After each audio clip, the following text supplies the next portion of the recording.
हमारा टॉपिक है Phillip curve. तो फिलिप कर्व के समझते हैं। Phillip curve shows the relationship between the rate of the inflation and rate of unemployment.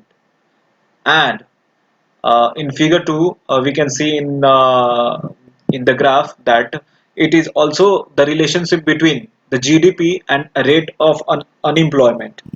And it shows that the relationship is negative in both cases. We have seen in the figure 1 is the curve is the same in the figure 1 and figure 2, and it shows that the relationship between inflation and rate of unemployment and GDP and rate of unemployment is negative, and that is at a high rate of inflation the unemployment rate is low, and that is at the high rate of the GDP the unemployment rate is low. Here we can understand it by figure 1 and figure 2 respectively. First we will come on figure 1.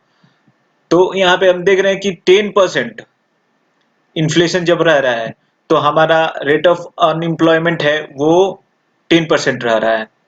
और जैसे जैसे हमारा inflation गिर रहा है, जैसे 6% inflation हुआ, 5% inflation हुआ, तो हमारा रेट ऑफ अनएम्प्लॉयमेंट है वो क्या हो रहा है, बढ़ रहा है ग्राफ के थ्रू।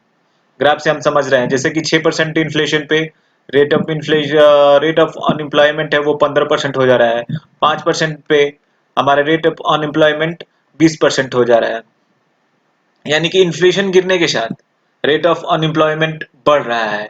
तो इसलिए हम कहते हैं कि कभी कभी इन्फ्लेशन जो होता है वो जीडीपी या अनएम्प्लॉयमेंट को कम करने के लिए काफी आवश्यक होता है। इन्फ्लेशन से एम्प्लॉयमेंट बढ़ता है। जैसे कि अगर इसको एक एग्जांपल से समझते हैं, जैसे कि कृषि ही क्षेत्र में देखते हैं कि आलू और प्याज का दाम काफी मिलने लगा, एक वाजिब दाम मिलने लगा, 40 से 50 रुपया मिलने लगा। तो किसान क्या होगा कि अगले सीजन में भी आलू उपजाने के लिए वो एफर्ट लगाएगा, यानी कि ज्यादा से ज्यादा लेबर्स रखेगा। तो क्या हुआ कि लेबर्स जो ऐसे डेली वेजेस वाले थे या मनरेगा में काम करने वाले थे वहां से टूट के यहाँ पे आएंगे एग्रीकल्चर में, तो उनको एम्प्लॉयमेंट मिल रहा है। लेकिन वही अगर प्याज 40 रुपए के बदले 5 रुपए केजी हो जाए तो इन्फ्लेशन काफी कम हो गया। तो या 10 रुपए कम हो जाए 40 के बदले, तो किसान वो डिमोटिवेट होगा और अगली बार से वो पहले जैसे कि 10 एकड़ प्याज की खेती कर रहा था अब वो 2 एकड़ में करेगा क्योंकि उसको वाजिब दाम ही नहीं मिल रहा है। तो अनएम्प्लॉयमेंट क्या होगा, अनएम्प्लॉयमेंट बढ़ जाएगा। वो एग्रीकल्चर से संबंधित जो फार्मर्स थे वो डेली वेजेस में चले जाएंगे, मनरेगा में से जुड़ जाएंगे काम करने के लिए।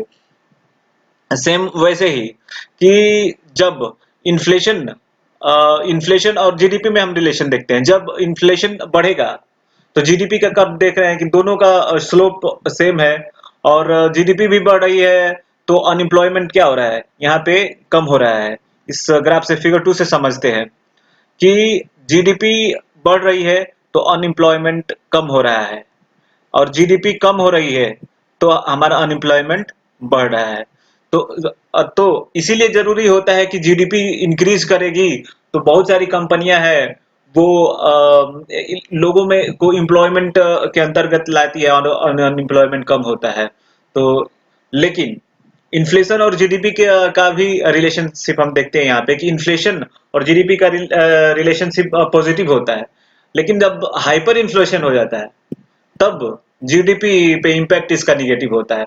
इसीलिए जो मॉनेटरी पॉलिसी कमेटी है वो इन्फ्लेशन को 4 ± 2 के दायरे में रखती है ताकि जीडीपी पे इन्फ्लेशन का जो इम्पैक्ट है वो पॉजिटिव बना रहे। अन्यथा ये इन्फ्लेशन है वो जीडीपी को निगेटिवली भी इम्पैक्ट कर सकता है। तो ये था